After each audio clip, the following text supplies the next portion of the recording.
Hey everybody, this is Sarah, and you're listening to the Medium Curious Podcast, the show that wants you to try zooming out, way out, so that you can think about the big picture, holding everything. That makes me feel better. I don't know about you. And that's kind of what I want to talk about today. This is a Sunday solo, so it's just me. I'm missing Sweet Jane today. But I thought I wanted to share with you a little bit about some of my experiences with Reincarnation and the Akashic Record, because all that stuff is super, super cool. And it provides kind of a context for how we're living our lives. I find a lot of comfort in thinking about things being so much bigger than what our minds can handle. There's a little bit of relief in knowing that I don't have to have it all figured out. And so taking that super wide perspective, you can just kind of see how everything is interconnected between people, between countries, between ecosystems, and between lifetimes and dimensions and timelines. And so much of this is beyond our comprehension. But when you zoom out far enough, you can start to feel how perfect everything is, and that we're living inside something that's so exquisitely interconnected. Like if the tiniest myopic cross-section of reality can work so fluidly, if a cell knows how to heal, and then you get bigger and you think about seasons and how those turn over in such a perfect time and order, or even how our solar system works. And then you think about how people find each other from lifetime to lifetime over and over and over again. It's really hard for me to believe that there isn't something larger holding it, something that is creating order. Because if there was no order, this wouldn't work. And something's got to be overseeing it and loving it into coherence. We've had Perdita Finn on this show. She wrote the book, Take Back the Magic, Conversations with the Unseen World. And she talks about this concept of coming back to each other over and over and over again, and how life really isn't linear. It's more circular, and how we keep meeting each other over and over again. And this gives us reason to live with intention, to try to get it right, karmically and relationally, and even spiritually. And she talks about being in relationship with those who've crossed over, with the dead, and engaging with them for guidance and for help. And there is this knowledge that they are still active and still in play. I love that. And I love how she writes about it. We're going to have her on here again. But today I want to talk about my own personal experiences with Reincarnation and the Akashic Records, and how they've helped me to understand and trust that there is a long story. First, I want to share this cool story. It's a shorter long story in action, but it is kind of about pulling the thread. A couple weekends ago, 2 weekends ago, I think it was now, I took a break from working inside the house, went outside in the backyard. It was beautiful and sunny, and I was just enjoying the sunshine. And I sat underneath a tree, and I do what I call plugging in, where I just take a couple deep breaths. I connect to the present moment. I imagine, especially when I'm sitting by a tree, I imagine myself sending tree roots down into the ground. And then on an inhale in, I breathe in divine energy from above. As above, so below. And I think about that and just focus on the present moment. Just drop into my body. You guys can try that anytime. I highly recommend it. A lot of good things come out of doing that. And when I did this 2 weekends ago, in my awareness, Robert Redford popped in. I just saw his face and I was like, oh my goodness, I think that's Robert Redford.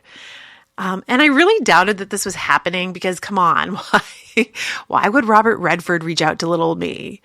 But if you remember, Jane talked a couple weeks ago about hanging out with Robert Redford on a walk, and she does what she calls dates with spirit, I think, which is just so charming. But she was a little nervous to share it on the podcast because she thought it sounded crazy. And I was like, nope, you need to leave it in. There's somebody out who will appreciate it. And it's me. I appreciated it. I'm so glad she left it in because then I had this experience. Because when he popped in for me, I didn't hear him conversationally like Jane did. I just got basically a download, which was to just be me, just be, stop worrying, keep doing what I'm doing, keep plugging in. And that was it. That's what I got sitting under this tree. So I went back inside the house, kind of like, oh, that was cool, but whatever. Like, I was just making that up. So I get on my phone, of course, and I start scrolling on Instagram.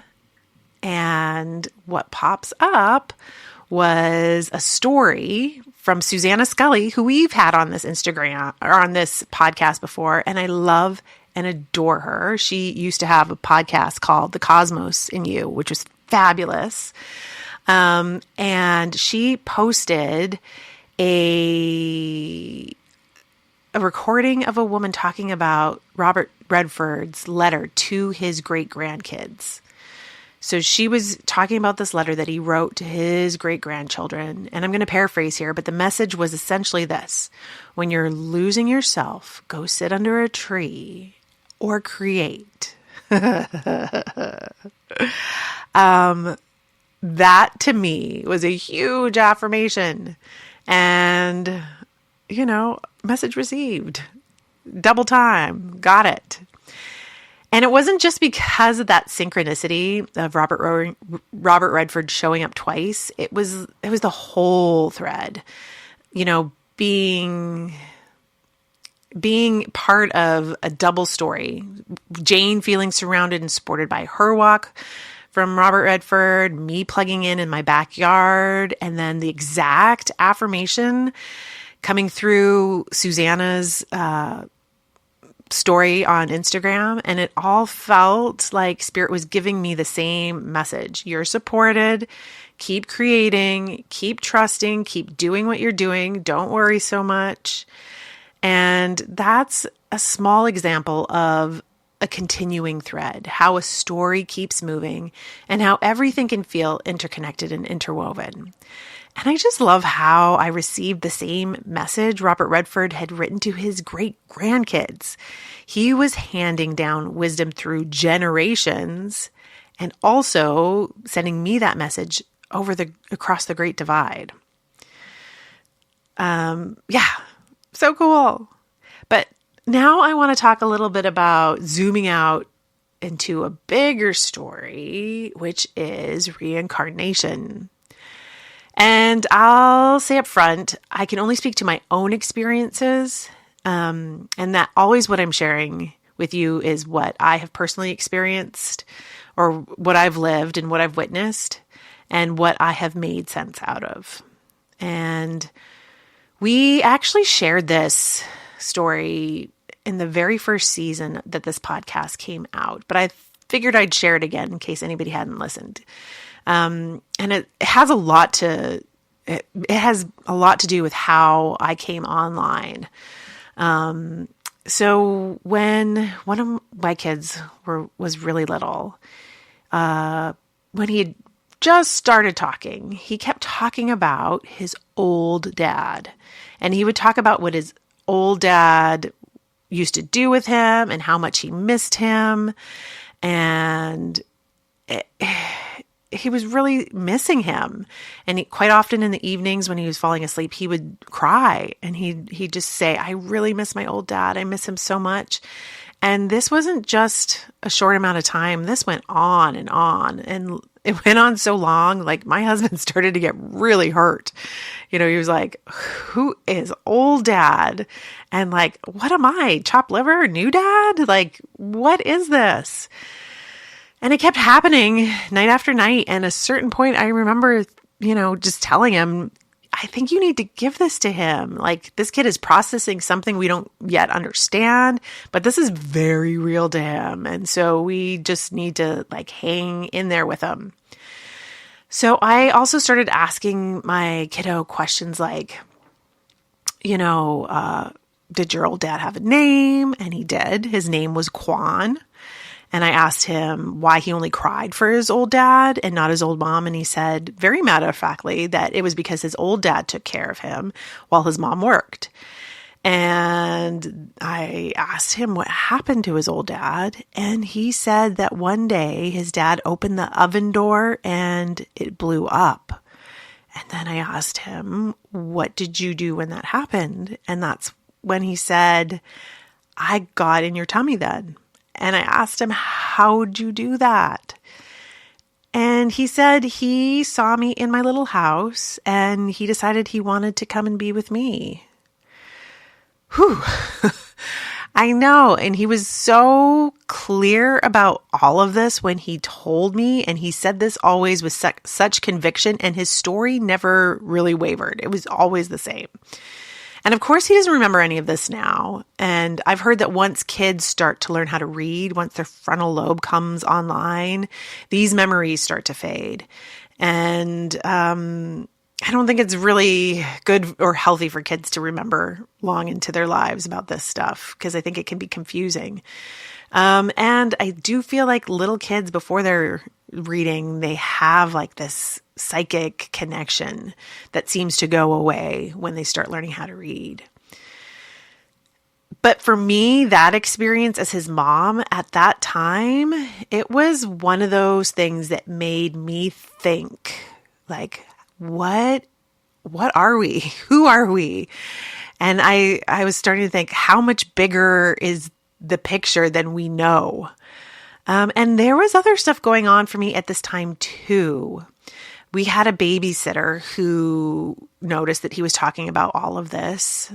And she recommended that I read this book by Jim Tucker, and she actually gave it to me. Now, Jim Tucker was a past life researcher. So he researched reincarnation. And, she handed me this book. And here's another cool thing. Hi, Liz, my babysitter. She turned out to be a medium many years later, which I think is really kind of fascinating. And this was all happening around the same time that my very best friend Eliza, her son Caleb, passed away. So I was already starting to have these big questions, already starting to think about consciousness and spirit and what happens when we die and where we go. And this was just another one of the pieces in the puzzle that I was starting to put together. I, at this time, really didn't know what I thought about mediumship or reincarnation. And I wasn't quite sure if any of it was real. So having the book from that Jim Tucker wrote about reincarnation was very helpful. He wasn't coming at it like a mystic. He was coming to it through research, providing case study after case study of children who remember details of previous lives in ways that is just too hard for us to explain away. And it plugged into this bigger picture that was starting to take form for me, that we're not just the center of our own little universe for one lifetime, and that we keep choosing over and over to come back as different iterations of the same soul, so that we can experience love in different forms, so that we can experience relationships and learn through different situations. And often we have these experiences with the same soul groups, the same clusters of people. How many of you have met someone in your life and have just known in your bones that you have met them before?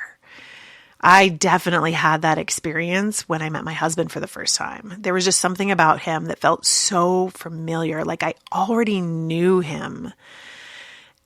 And I get that feeling a lot on this podcast too, especially when I'm hanging out with other mediums. they all feel weirdly familiar to me. Like we've done this together before. Like we've gone around like in this way before.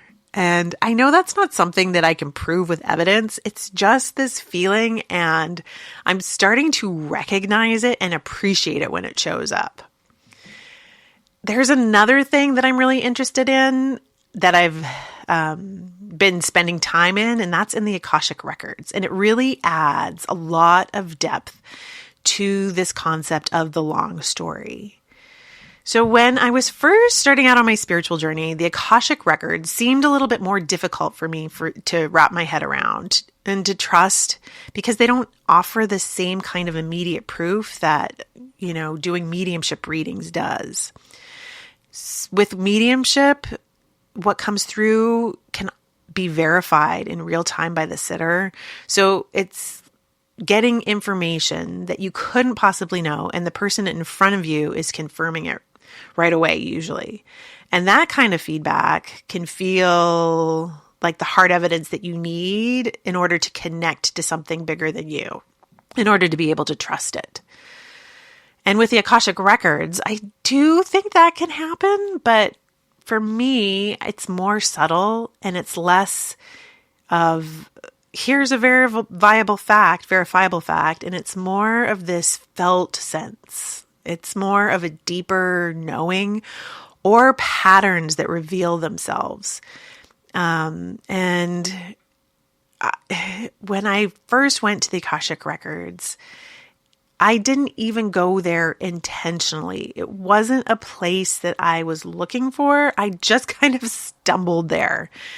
And I'll share with you how I got there, because it's pretty cool. I was meditating with an intention, and I had intentionally brought my awareness above my body, and I was connecting with my higher self, my spirit self, my soul level self.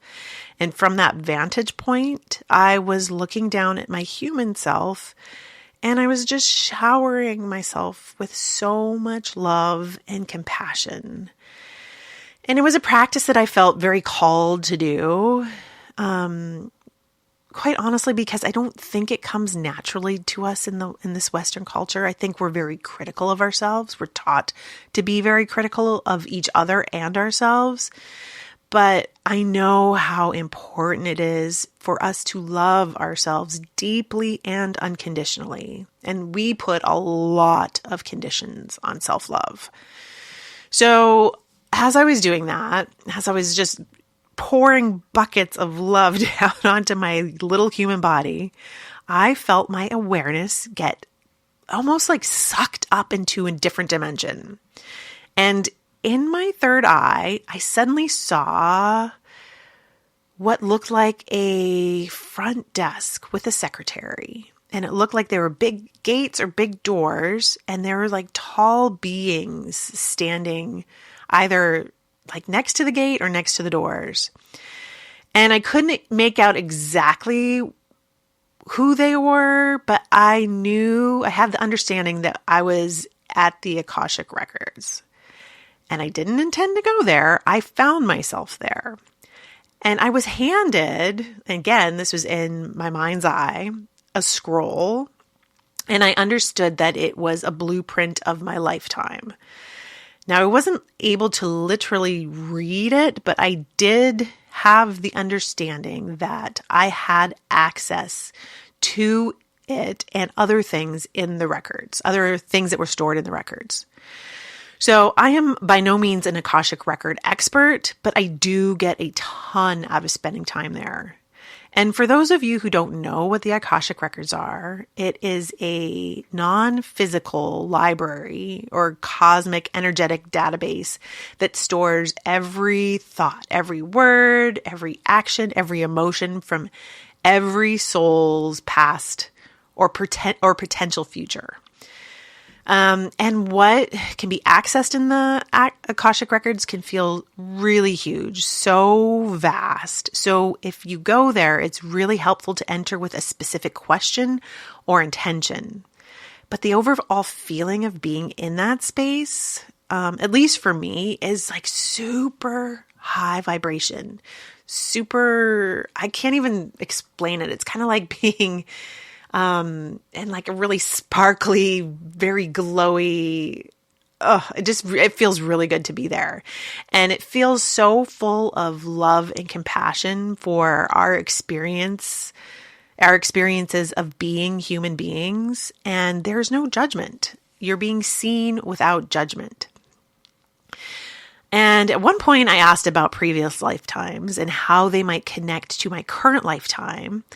And I asked essentially this, like, how do my previous lives relate to what I am doing now? And what came through for me was that I've been a rabbi, a priest, a concubine, and a lawyer. Those were the four different lifetimes I was given when I asked that question, which is a pretty wild mix. It's a huge range of experiences, but I can also see how each one could feed into who I am now and what I'm drawn to.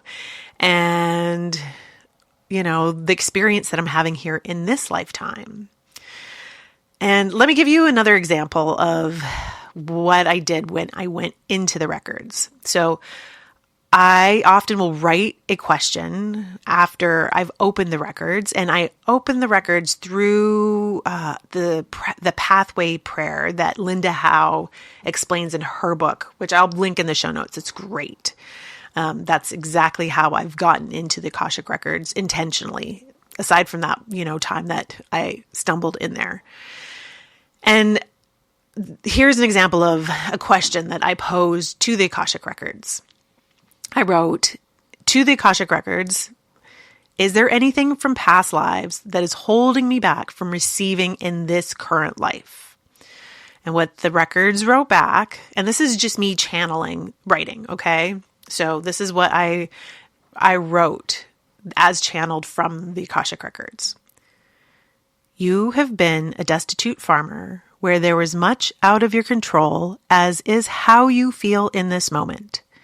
Let's bring you to a lifetime where you had all the abundance you desired. A lifetime of living in the jungles at one with nature, in tune with the flow of the fauna. There is an ease in this lifetime that filled you with grace. You cared for one and all, and were cared for in turn. There was no shortage of love and communication. All rights of humanity were felt by all, and there was no separation from nature that is felt by you right now. Take away the lesson of being at one with the cosmos. You cannot in any way suffer from need whilst in this mindset. Wow. Nice, right? There's no way that I can suffer from scarcity when I know that I am one with the cosmos. So framing things and finding a different perspective, even just a little shift from my current outlook, can change my entire experience. And I know the thought of living lifetime to lifetime after lifetime can feel overwhelming or exhausting to some. But I find comfort in it, knowing that we get to be with those that we love the most across multiple lifetimes, and that we don't have only one lifetime to get it right. And that kind of takes the pressure off, right? So again, there isn't any proof like what I get in mediumship readings, yet being in the Akashic Records feels more of a resonance, and it gives me a feeling of trust in the long story. So I would love to know what you all think. Have you guys checked out your Akashic Records? Or have you had any really cool experiences with reincarnation? If you have, drop us a line at Medium Curious. We'd love to hear. And also, thank you so much for those of you who have been downloading your episodes and sharing with friends. It really makes a huge difference for this little podcast. We love getting comments. If you add those on your platform that you listen to your podcasts, where you listen to your podcasts, it's so helpful. It gets that podcast out there for more people to listen to. And With that, dear listeners, we will be back with another episode on Wednesday. Okay, take care. Love ya. Bye. Very Soul is our sponsor for Medium Curious. Jane and I are both Very Soul mediums. Oh, yes, we are.